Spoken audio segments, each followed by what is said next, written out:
Do you think your cat is really confused on what's happening? We can leave it in. It's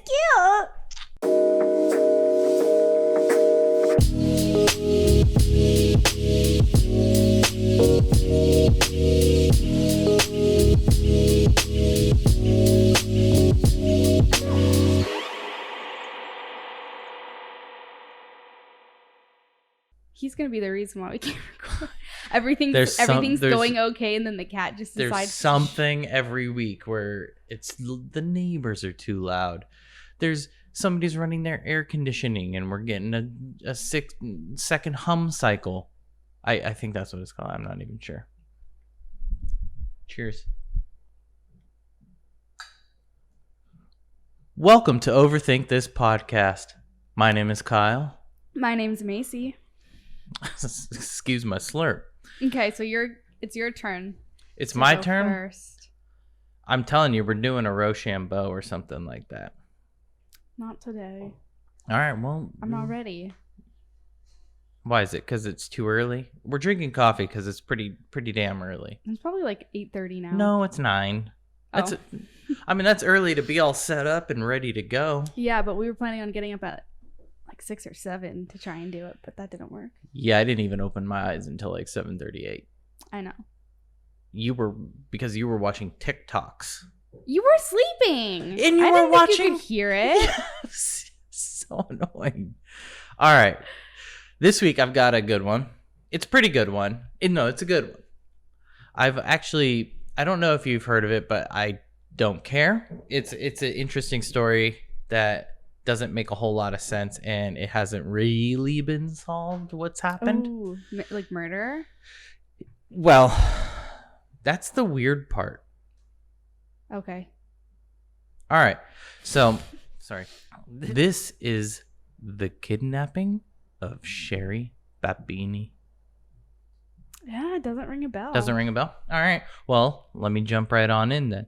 On November 2nd, 2016, IT employee Keith Papini came home from work to discover that his wife and kids were not at home. His wife, Sherri Papini, was supposed to pick up the kids from school that afternoon, but didn't. He became concerned and used the Find My iPhone app to see if he could locate his wife. He found her phone and headphones on the side of the road about a mile from their home. He then immediately called the police. So that's the beginning of this whole... Sorry, did you say what year we were in? 2016. 2016, okay. Were you trying to fact check to Find My iPhone? It was the year 1998, and he used Find My iPhone. Just because it was iPhones, I was like, oh, this is pretty recent. Yeah, so recent. I'm kind of surprised I haven't heard this, but it might sound more familiar when you keep going. Yeah, so, yeah, it might. Because I'm a murder porn fanatic. Would you say that to the camera? I'm a murder porn fanatic. The first step is admitting it. All right, 2 weeks later, Sherri turned up miles from her home, running terrified into traffic to stop anyone for help. Sherri was badly injured. Her nose was broken. Her weight dropped to 87 pounds, and she had been branded on her left shoulder. Branded. This is starting to sound familiar. I couldn't find anything on the brand or what the significance of the brand was. I saw a photo of it. I'll share a photo of it, but it's kind of it doesn't look like it means any. It looks like she just got burnt with like a hot tool or whatever. Yeah. Just like random there's no symbol on it. Not real. Like it doesn't look like a symbol, and it's not very super clear. So whoever did it sucked. Okay. Excuse my slurp. According to Sherri, she was abducted by 2 Hispanic women while jogging and was subjected to severe abuse for 2 weeks. She claimed the women made sure to keep their faces hidden the whole time, and therefore she couldn't describe them beyond their sex and ethnicity, which is weird because if you can't see their face at all, how do you know what ethnicity they are unless they're speaking Spanish, which she doesn't. It could be accent. Yeah. It could be the accent. She doesn't speaking Spanish. She doesn't say that, though. Assumptions. That was never said. She goes, I can tell they're Hispanic. How? Just because I could.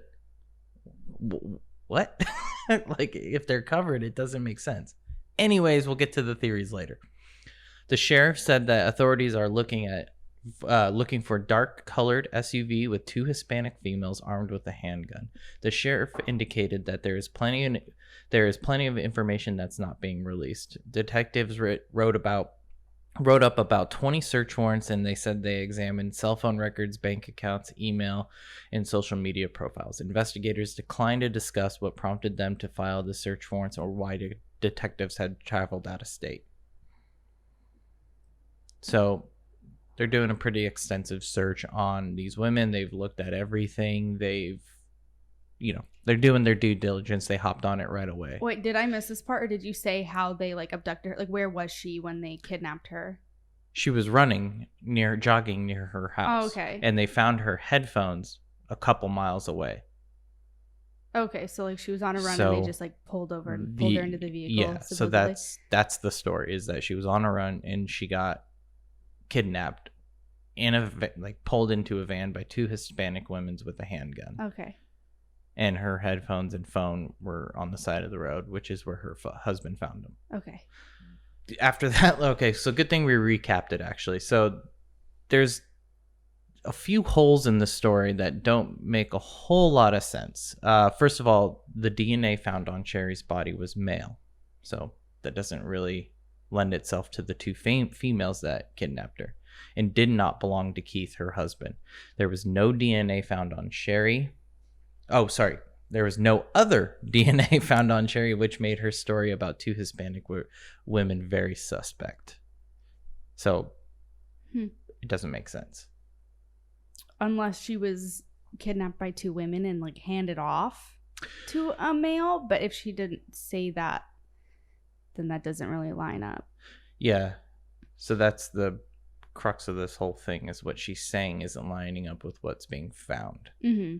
Secondly, investigators noticed the positioning of Sherri's iPhone on the ground was way too neat to have been thrown out of a car, as she said happened. Is it damaged at all? The phone was lying nicely on the grass, and the earbuds sat neatly on top as if they had been placed there instead of being sprawled out around the phone like it had just been tossed out. There was no phone damage, no nothing. So the phone was set down. Clearly. Which would be weird, because if somebody approached me in a van, you're not setting your phone down. Or I mean, if it was, they convinced me to help them do something and I had to put my phone down, but I wouldn't I don't know. Maybe you know me, and I'm pretty messy when I put things away or down, and I wouldn't just We've had 2 conversations about that today, about how messy you are. Anyway. No, but so when I'm getting abducted, the last thing I'm letting go is my phone. I'm trying to hide that thing. Yeah. I'm not letting that go. I'm saying I'm playing devil's advocate. If they were, I think it's harder for people to just come up and grab you and pull you into a van, especially if the suspects are 2 women. I think it would be easier for them to come up with an excuse to get her to put her phone down and help them out or get into the van more voluntarily. But if somebody came up to me and was like, "Hey, we need some help with the engine. Could you put your phone down?" No, I'd be like, I'm going to use my phone and call somebody. I'm going to use my phone to look at YouTube to help you guys, because I have no idea. Yeah, it doesn't make any sense at all. Yeah, or usually I put my phone in my waistband. Yeah. I wouldn't put it on the ground. Yeah, that's the natural reaction, is to put it in your pocket, put it in your waistband, put it in your bra or something, not on the ground. Who does that? No one. Keith immediately fell under suspicion, like normal. That's a normal process. It's the spouse or the boyfriend or girlfriend. Yeah, how was the marriage at this point? He was very cooperative with the investigation, appearing frequently with the media for interviews, and even offered to take a polygraph, which he passed. People are still very suspicious of him, though. So he's helped every way he could. He called the police the second he found the headphones and the phone. He took a polygraph test that he passed. He's done everything he's needed to do and passed or whatever. Mm-hmm. He's fine. He's been accounted for hours leading up to this and everything. The fact that they still do polygraph is strange to me. If you're ever asked to take a polygraph, do not do it. Well, it's weird because it's an odd if you don't pass, it's like an odd, like, quote unquote, admission to guilt, but it's not, because it's inconclusive and it's not even admissible in most courts.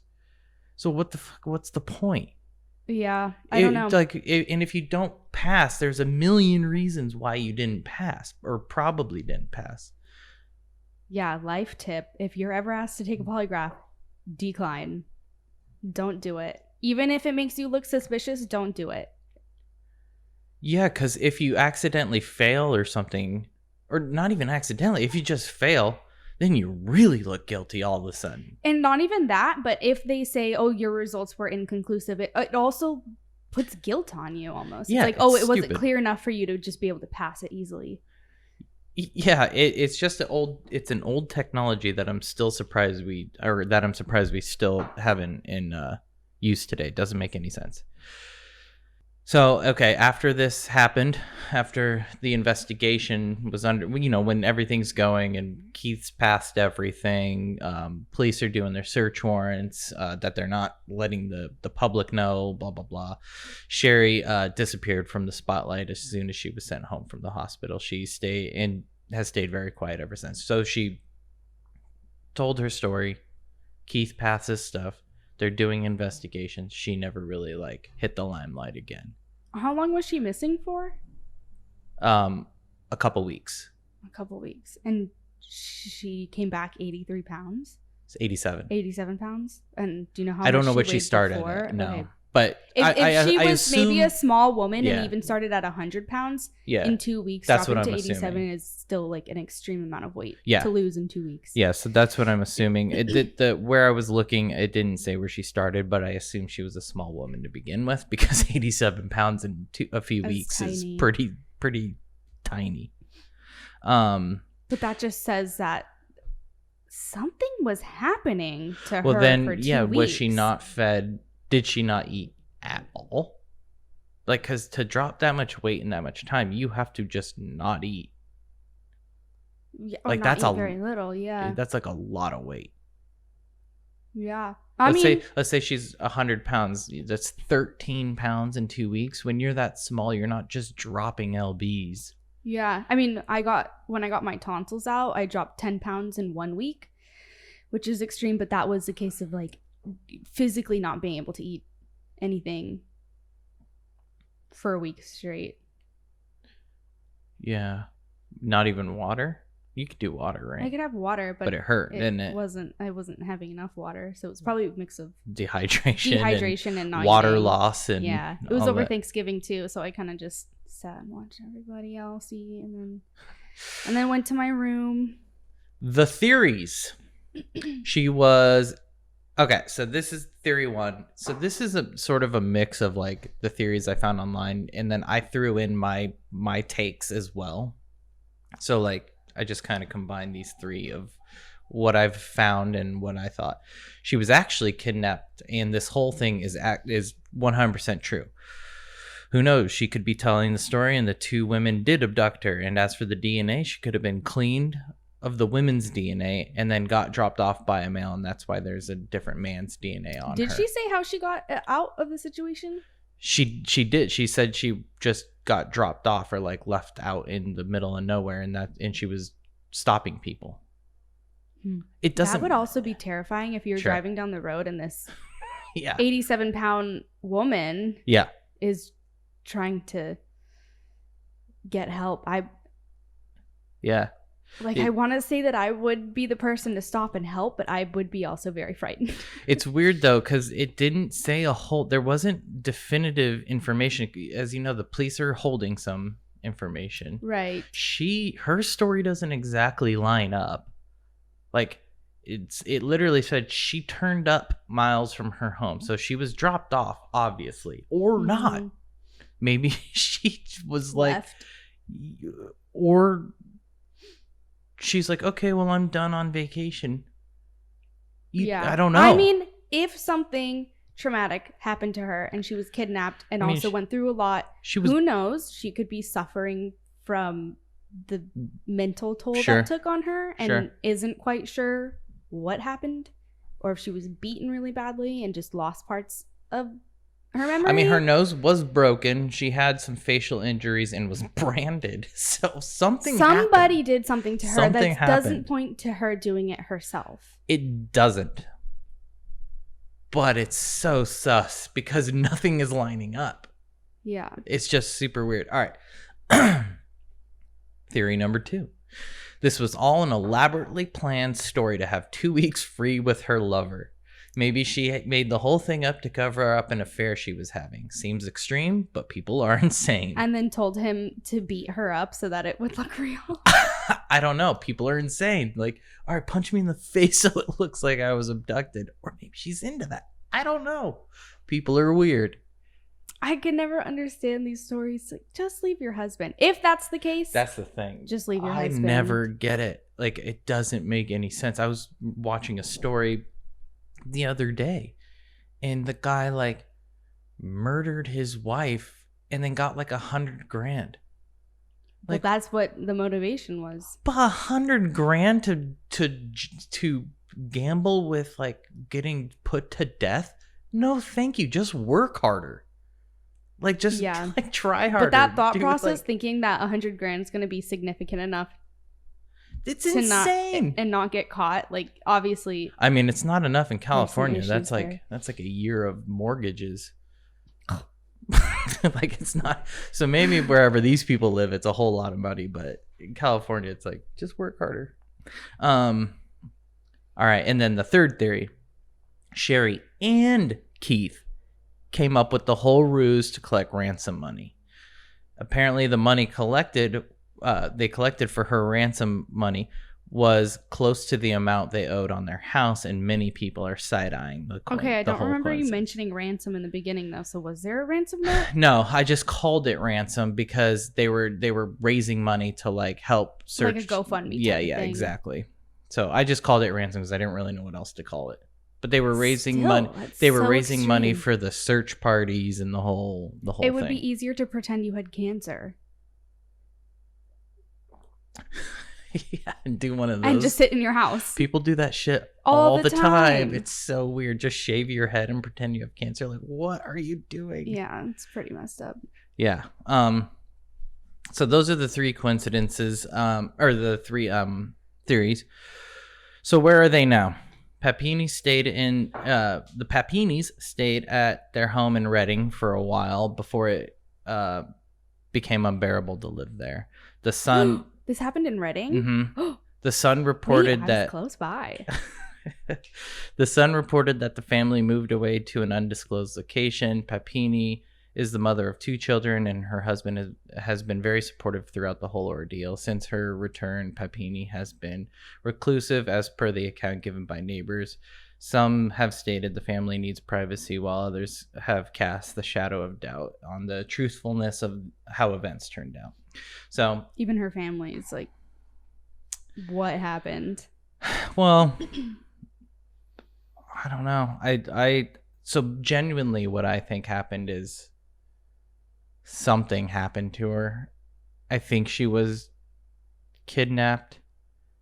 I think it's true. Like, what? I just can't see why, one reason or another, why you would go ahead and brand yourself. Everything seems really extreme, and yeah, the injuries for you to have inflicted on yourself. Man, breaking your own nose, really difficult. Yeah.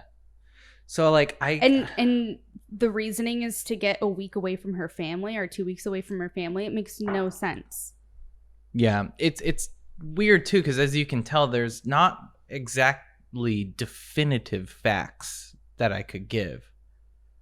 Like, well, and the police are holding a lot of information. From what I could tell, it's still an ongoing investigation. So, yeah, there's not a whole lot. They're spilling. They're not really saying where their warrants are. They're just saying, like, we're checking social accounts and emails and blah blah blah, just to see if there's any shadow of a doubt on her story. Well, okay, so I went to school in Chico, so I was there when this happened, which is also makes me kind of like, how did I not hear more about it? Yeah, because Reading's like about a little over an hour north of Chico, and there was one year in particular in Chico where there was a lot of like actual kidnappings and attempted kidnappings of students, but they were taken down to Yuba City. Oh, weird. Yeah, so that was happening kind of around the same time. I wonder. Not that it's related, but there's a lot of... there's a lot of bullshit going on up there. Up there, yeah, we're next to like Oroville and Orland, and there's a lot of drug issues, and there's a huge fentanyl crisis. Did I say that right? Fentanyl. There's a huge fentanyl crisis going on up there, and there was a massive overdose a couple years back on that. So could play a part. I mean, yeah, there's a bunch of junk going on. I don't know what she was into. If she was into anything, the police do know about it, but they're not spilling. One thing I was thinking of why this isn't like all over the edit that burp out. I will. Is that she came back, so there wasn't exactly like a murder to solve. Mm-hmm. They're just kind of like, you're good, you're safe. The person taken to Yuba made it back. Yeah, I don't know. I mean, maybe this happens so much that it's not even a big deal. They're just like, you made it out. You're lucky. I don't know. Like, I don't know. There wasn't a whole lot. That's why I thought it was super interesting, this whole case, is because there wasn't, when I was looking at it, I cross-reference a bunch of things like Wikipedia, Murderpedia, like murder sites, The Sun, who's reported on it, blah, blah, blah. And it's all pretty much the same exact details, where it's like not much detail. Mm-hmm. And so, I mean, who knows? Maybe I was looking at publications. I didn't check dates thoroughly, but like maybe these were older publications and there's more detail since. But if there is, it's not widely. I do wonder why the police hold on to certain details for so long. It's because for a lot of murder cases. It's because they don't want anybody who is responsible for the crime to know what they're looking at and to either tamper with evidence or but sometimes they hold evidence for 40, 50 years, and at that point it's like you might as well just let it out and give the public a chance to help solve it. Honestly, post on Reddit. Internet people will figure anything out. Internet sleuths, man, are bananas. There's a few cases, none that I can like name. The Netflix series. But there's murder cases where police or people have like leaned on to Reddit users to like, what kind of bumper is this? Like a bumper fell off a car that kidnapped somebody. And they're like, that's I know what that is. Like you post in like an auto channel and they're like, that's a 1989 Chevy blah, blah, blah. And they're like, great, now we know the car. Like I used Reddit to figure out what sort of infection my bananas had one time. It wasn't an infection. It was a high humidity caused the skins to split. Somebody knew though, and they told me. I was like, cool. Well, there you go. I mean, you gotta. What's the? All right. Anyway, geologist. All right. This one up. So let's cue this up. I'm gonna talk about the 12 Labours of Heracles, not Hercules. Heracles. All right. Do you know the difference? No. Hercules is I know Roman. Yeah. Heracles is Greek. Okay, so who is Heracles? He's a Greek hero and demigod because he's the son of Zeus and Alcmene. So Alcmene is like a mortal Greek woman, and Zeus becomes infatuated with her and gets her pregnant by choice or by force. That's up in the air because there's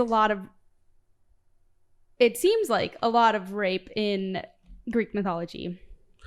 Seems like there's a lot of rape in history. In history, yeah. But Zeus tends to fall in love with somebody and then he just decides that they're his. By their choice? I don't think so. I don't want to be a player no more. Also, Zeus is married married. I don't know if it's married, but he's with Hera. Yeah. So every time he like has an affair, Hera gets very upset. Okay. All right. So when he gets Alcmene pregnant, it makes Hera so angry. She tries to stop this baby from being born, but he's born anyway and named Heracles, which means glorious gift of Hera. Okay. which makes her even angrier because she's not happy about it. Sure. So she sends snakes to his crib, but he's so strong as an infant that he strangles them, and that's how she knows she'll never win against him or Zeus, so she seeks to make his life miserable because he's already proving his strength as an infant, and so she knows that she can't do anything about this baby, so she's just going to make him miserable as he grows up. Okay. Yeah. So Heracles grows up, he marries Megara and has 2 children. Hera sent a fit of madness to Heracles, which sent him into a rage where he killed his wife Megara and his 2 sons. Then when he comes out of his fit of madness, he's really upset at what he's done. So he travels to the Oracle of Delphi, Pythia. You know what the Oracle is? It's kind of like a fortune teller. Yeah. You know how I know that? 6th grade Greek mythology. No, The Matrix. Oh. So he goes to Pythia to get advice on what to do, and the Oracle tells him that he needs to serve his cousin Eurystheus for 10 years. And Heracles is very upset about this because he sees Eurystheus as inferior to him, but he wants to like make amends for killing his wife and his 2 children. And so he decides to do it. And if he finishes these 10 years of labor, then he'll be rewarded with immortality. So he kills people, does 10 years of labor, and is going to get immortality. Mm-hmm. Hera makes him kill his wife and his children. He doesn't want to. No, I know. She like makes him crazy so that he does. Okay. Yeah. So is it really his fault? Well, all right. You could argue, like, people say he's a Greek hero, but after like certain things that he does, and you know, he thinks that he's better than Eurystheus already. He sees him as inferior, so he's kind of got this like hubris about him. Yeah. You could argue if he's actually a Greek hero or not. Yeah, there's been stories that I've read or seen or watched where you're like, what the like, this guy's a dick, kind of. Heracles? Yeah. All right. So he's originally supposed to perform 10 labors, but it's going to become 12 because 2 of them Eurystheus will say don't count, and we'll see what those ones are as we go through. Okay, so the first labor is to slay the Nemean lion, and I'm probably going to say a lot of these Greek names and words wrong, so sorry. It's okay. You're forgiven. So he has to slay the lion of Nemean, but he doesn't know that its pelt is impenetrable because you would think, oh, I'm just kill a lion. It's easy. No. He shoots arrows at it, but they just bounce off, and he's able to kill it by shooting an arrow into its unarmored mouth. He carries the carcass back to Eurystheus and scares him so bad that he bans Heracles to live outside of his city, and he is going to make the labors exceedingly more difficult because Eurystheus thinks that Hercules scared Eurystheus. Yeah, by showing him that he was able to slay this lion that Eurystheus thought wouldn't be possible, but he did, and he carries the. Oh wait. Okay. Just wait. He yeah. So by carrying the carcass back to Eurystheus, Heracles like shows him that it was possible and that it was technically easy for him because he just shot an arrow into its mouth. Or he was just smart enough to figure out how to do it. It's not that he was any more like skilled. He just was like, oh, the mouth isn't covered. Great. I think maybe it was just like a lucky shot. Or that. One of the 2. Eurystheus is so scared that he has a bronze jar named I think it's called a pithos, made for him so that he could hide in it. So they just made this giant bronze jar that he's going to hide in when he's scared. He's a wuss. Good Lord. That's not the best look. Yeah, so I guess now you can see why Heracles feels like Eurystheus is inferior. Well, he doesn't have to feel that way. He clearly is. He told him to do something. He did it, and now he's scared of him. Yeah. Anyway. So the second labor is slaying the 9-headed Hydra, which was created by Hera in order to kill Heracles. Okay, so she's just trying to set him up for failure. Pretty much, yeah. As this whole thing goes along, Hera's involved trying to mess him up. Got it. Mm-hmm. So he starts by cutting off the Hydra's heads, but each time he cuts off a head, 2 new ones grow back, and the middle head of the Hydra is immortal. Okay. That's really hard. Heracles calls on his nephew Iolaus to help, who suggests he cauterize each cut off head to prevent the next ones from growing. Eventually, after he kills the Hydra, because he cauterizes all the heads, Eurystheus says it doesn't count because he asked for help. So this is one of the labors that doesn't count, and he has to do like an extra one in its place. So Hera sees him cutting off the heads and cauterizing them, and she knows that he's like killing it. Yeah. So she sends a giant crab as a distraction, which he steps on and crushes. So it didn't really work. Okay. He takes the immortal head and puts it under a rock, so it can't do anything. Yeah. And Hera then makes the slain Hydra and the crab that he stepped on constellation. So the crab's the Cancer constellation. The Hydra. Yeah. So this is like the story behind those constellations. Got it. Okay. Cool. Also, each of these labors, there's like a whole quest and journey involved with like getting to these creatures. It's not just like go slay the Hydra. Like, no, he has to go find it first. So these are all the bosses of each level. Sure. That's the best way to explain it. It's the boss of each level. But yeah, there's like there's a lot that I'm leaving out just because he has to go and find everybody. Yeah. The third, or we'd be here for 3 days. Yes. The third labor, yeah, this would be like a 10-part series. Yeah. The third labor is to capture the Ceryneian hind. Okay. So the hind is so fast that it can outrun an arrow. Remember, he was using arrows in the first part. Heracles chases it for a year through Greece. He either catches it while it's sleeping, or he catches it by hitting it with an arrow between its forelegs. So also these labors, there's different sources where we get the stories from, and there's like different variations. Mm-hmm. But he catches it and he brings the hind to Eurystheus, but when he hands it over, it sprints away. So he has to go get it again? No, I think he brings it to him, but he like lets go of it, and Eurystheus doesn't get it, so it just leaves. Okay. But it counts. Cool. Okay. All right, the fourth labor is capturing the Eurymanthian boar. Eurymanthian boar. That's definitely not how you say that. But anyway. So for this one, he has to bring the boar back alive. He can't kill it. Heracles visits Chiron, a centaur, and asks him for advice on how to get the boar. And Chiron tells him to drive the boar into deep snow.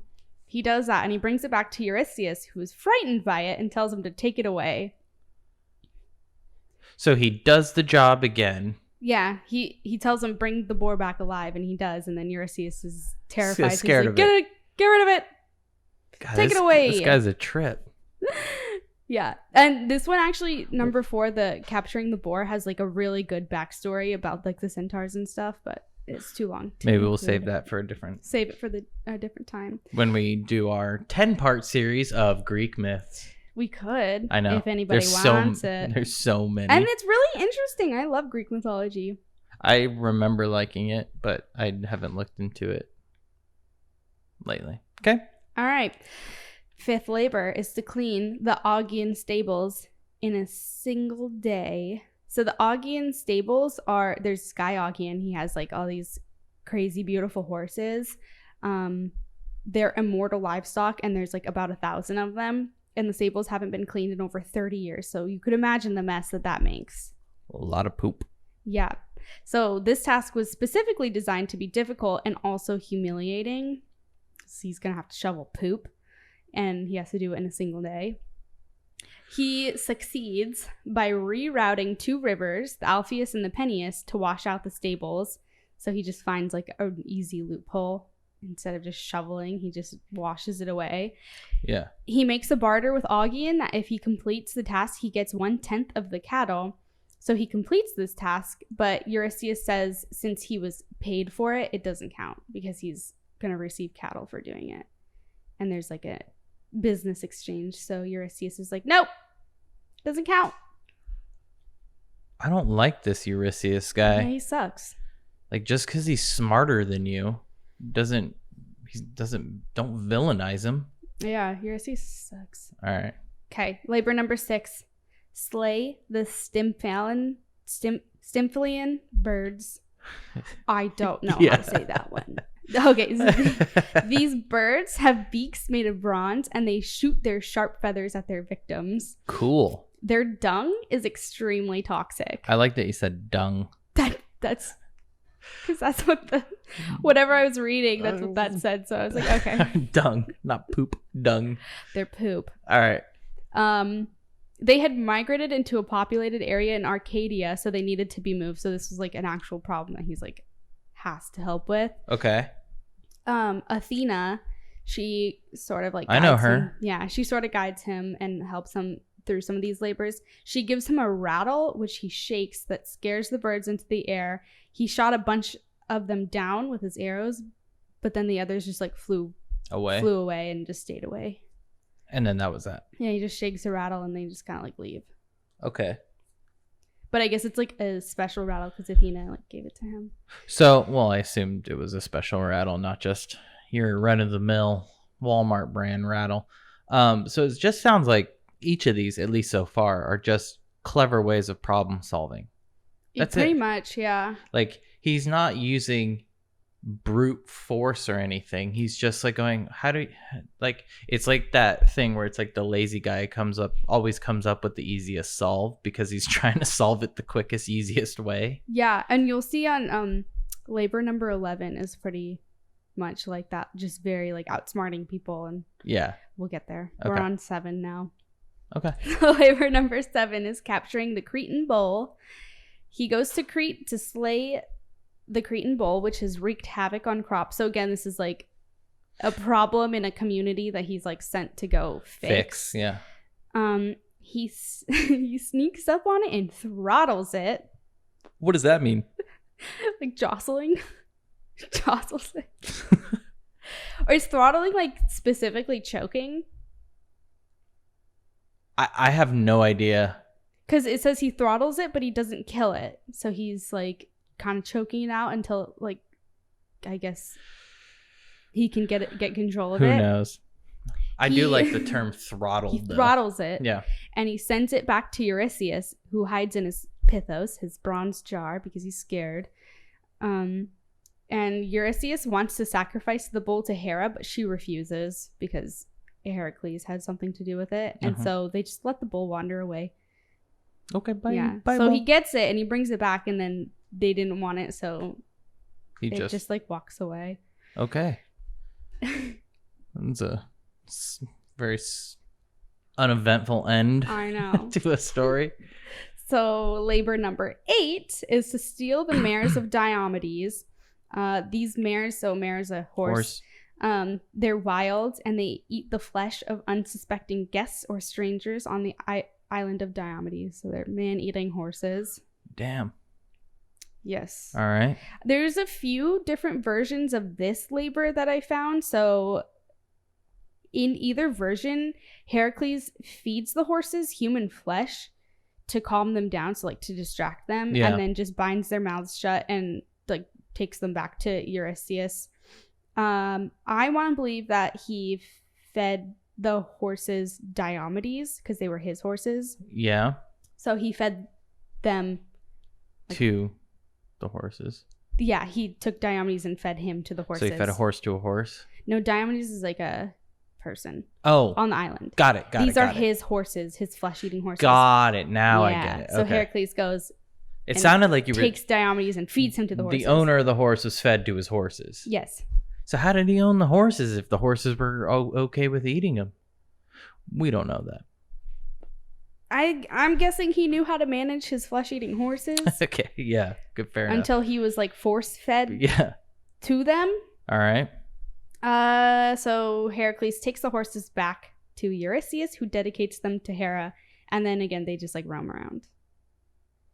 So every time he like brings something back, they just kind of like let it go do its thing. They That's don't really super put weird. it anywhere. They're like, cool. Let it go. Well, I think because Eurystheus doesn't actually want these things. He's just making... They're just tasks that he thought were going to be impossible. And then he does them and he's like, well, I don't really know what to do with this. I didn't want any of this.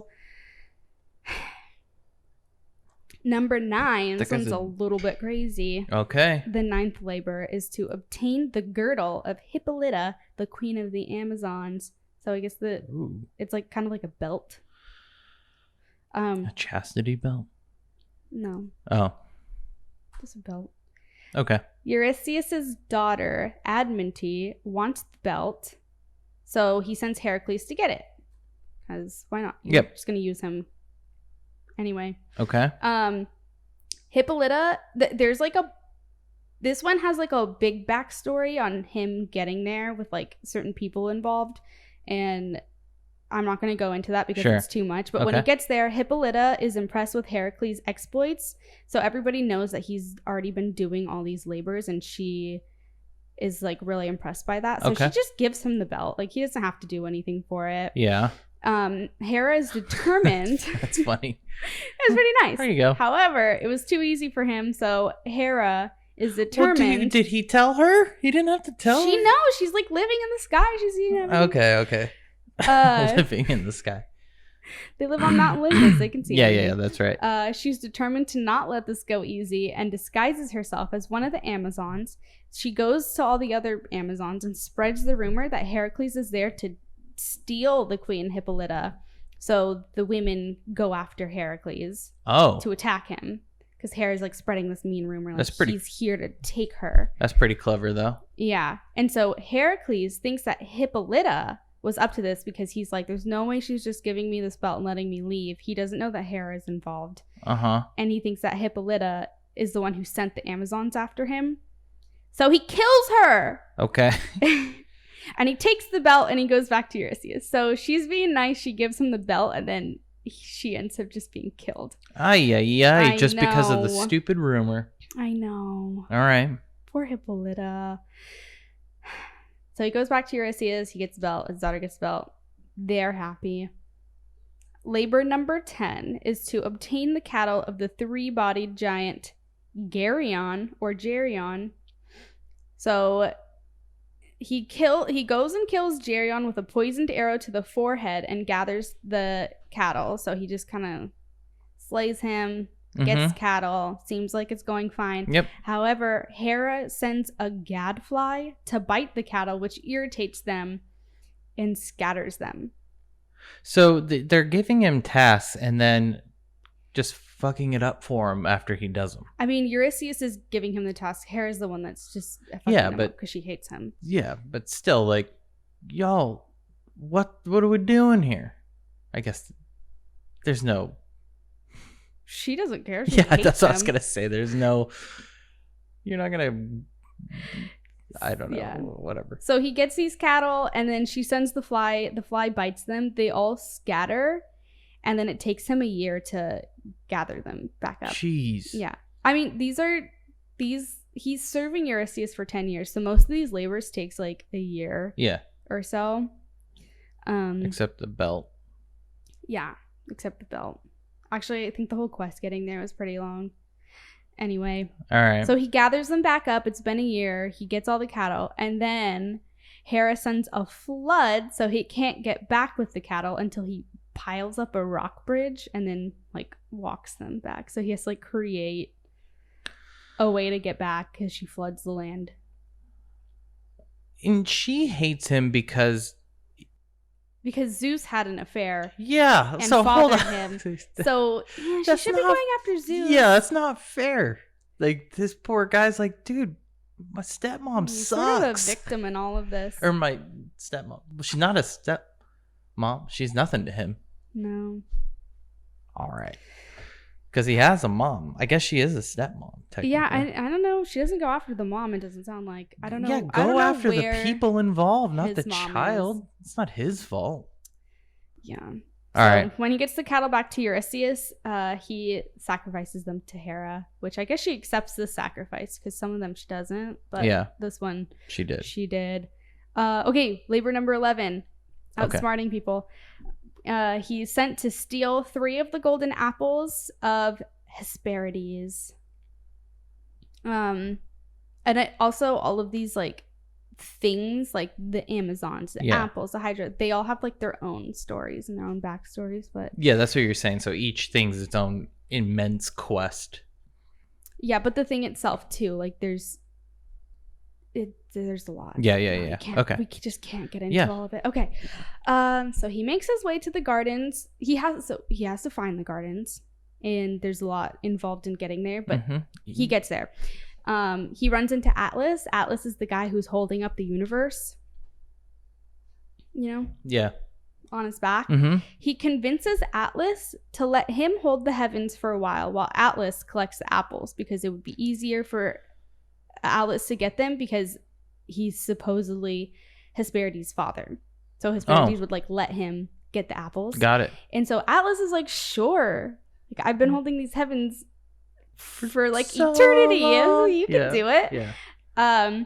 Atlas does and retrieves the apples, but then he decides that he doesn't want to take the heavens back. So he's like, I'll just deliver the apples to Eurystheus myself for you, Heracles, and you can just keep holding the heavens, which that's what anybody would do. Yeah. Heracles is like, okay, but first can I adjust my cloak? And so Atlas falls for it, and he takes back the heavens so Heracles can adjust his cloak, and then Heracles just picks up the apples. He's like, bye. You'd think for holding up the heavens he'd be a little smarter than that. My God, that's an old bait and switch. I know. And he fell for it. It's a classic move. Apparently, it's really classic. So who even knows if this is like him outsmarting him or just him being stupid? Who's being stupid? Atlas. He's being stupid. Atlas is stupid. Yeah, so it's not like he's just he got outsmarted, I guess. Yeah. Because he's stupid. And this is labor number 11, so this is one of the extra ones. Okay. And now we're on to labor number 12, the second extra one, because he was originally only going to do 10. How many extra ones? There's only 2. Oh, okay. He was originally going to do 10. Yeah, because it was 10 tasks in 10 years. Yeah, 2 of them didn't count because he got help and then he got paid. So Eurystheus was like, no. So we're on the last labor. This one is capturing and bringing back Cerberus. Cerberus is the 3-headed dragon-tailed dog that guards the gates of the underworld. Ooh, yeah. Yeah. This one's pretty popular. Yeah, I was going to say, I think this is a reference. They reference this in a lot of things. Well, I mean, I think a lot of people Harry know Potter? who Cerberus is. Isn't there like a 3-headed dog in Harry Potter? I remember that. His name's Fluffy, though. Yeah, I know. Isn't there one? I feel like there's one in Game of Thrones, too. I didn't watch Game of Thrones. Anyway. I got it.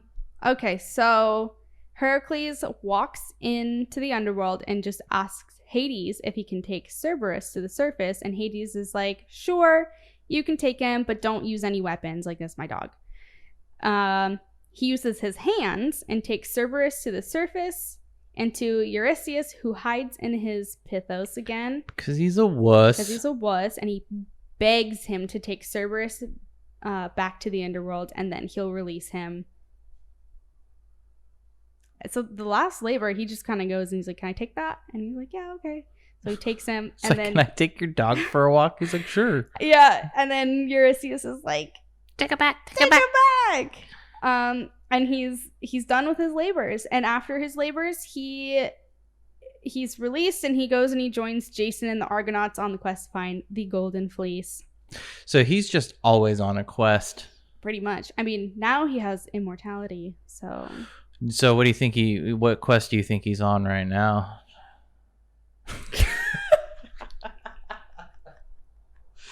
What do you think? Why did you just breathe that? I don't know. I feel like I took a lot of air in and I said a little sentence and I just let the air out. Should we look it up? Where is Heracles? No. 2020. Where are they now? Yep, no information. Yeah, because it's not true. Yes, because it's not true. But they're fun stories. I remember going through all these stories. I don't know if I don't know if I went through these specifically, but there's probably some of them we learned about, whatever. But yeah, that's great. 6th grade was the Greek mythology. I feel like I did mine in 4th grade, but maybe that was the presidents. I remember like each year there was like a big thing you covered. I definitely did not do the presidents in depth. Like, I did. I did a report on Grover Cleveland. Later found out he took care of a child of like some woman, and then he like bought a crib for the child and was like, I'm gonna marry her one day. The child? And then did. So I didn't cover that in my report, but it was like blocked from your textbook. That wasn't in my textbook. Wasn't in the Depertola Elementary Library. Depertola. I went to which was an explorer. Different elementary schools. All right. Well, I think we should end it for the week. I went to elementary school 3rd through 5th grade in Missouri, which was the last state that became a slave state. Yeah. You know how there's that huge argument about like slave states and not slave states? 2 inches away. You know how there's that huge argument about slave states and not slave states, and how it was an issue of states' rights, not people wanting to own slaves. Yeah. Yeah. We didn't talk about people wanting to own slaves. Oh, stop. Okay. Jesus. Good Lord. All right, let's wrap it up. All right, that's it for this week. Thanks for joining us. We love you with all of our hearts, both of them together. Let us know if you would like to hear more murder mysteries, kidnappings, or more Greek mythology. We could do a spin-off series of each of those categories. Macy's like, no, I could get into the murder one. Yeah. I'm really good. Anyways, that's all we've got. Thanks for joining us, and we'll see you next week.